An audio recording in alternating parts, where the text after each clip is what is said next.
just had a math question. Yeah, I know. That I was wondering you would answer.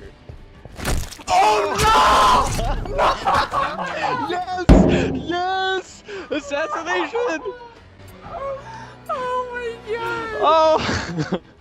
Hey guys, Chris here. Now, I don't really know what the point of this video is other than just me having sort of like a video journal for my thoughts on animation, but here, I'm gonna make it public anyway. So this animation in particular took me about 10 hours to do. I'm still a noob and I have about 400 hours on SFM, which means the walk cycle is still junk. But I've understood that framing is very important. Each animation, each scene must have a rough foundation of the animation that you're working on. So each foundation pose must also look really good. That is your foundation. Each pose must be very meaningful to the character and the scene overall. I've also learned that sometimes it's best to not over animate, which I didn't think was possible before. It wastes time and viewers hardly notice the difference. You don't need to do every little thing. The smoothing in SFM will take care of a lot of things. Just find a balance. Squeeze and stretch is also great. It works great with Halo animations. It's the process of squashing a character's parts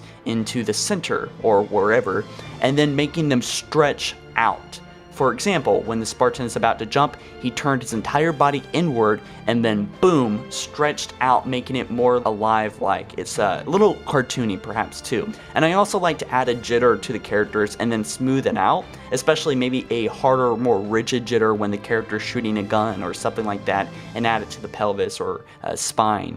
And also, it's also because real life bodies don't look like they're just completely still. There's always a little bit of movement, a little bit of breathing and all that. So our eyes actually see edges as if the character or what we're looking at is a silhouette and the background is completely white. So imagine the background is white and the character or object of focus is black. You gotta kind of see what's going on there. So if the character is posing in a specific way, you gotta be able to see that as if the character was completely matted white.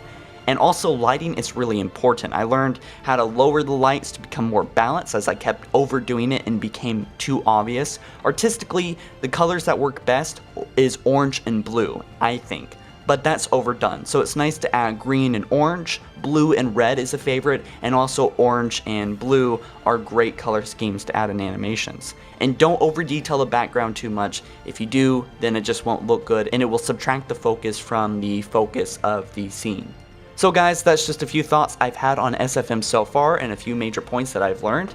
I do need animators to help me out with some projects, so if you are one, then definitely email me at business@followergg.com for submissions. I would love to look at your stuff and see if you're something I'm looking for. Alright, see you guys soon. Bye.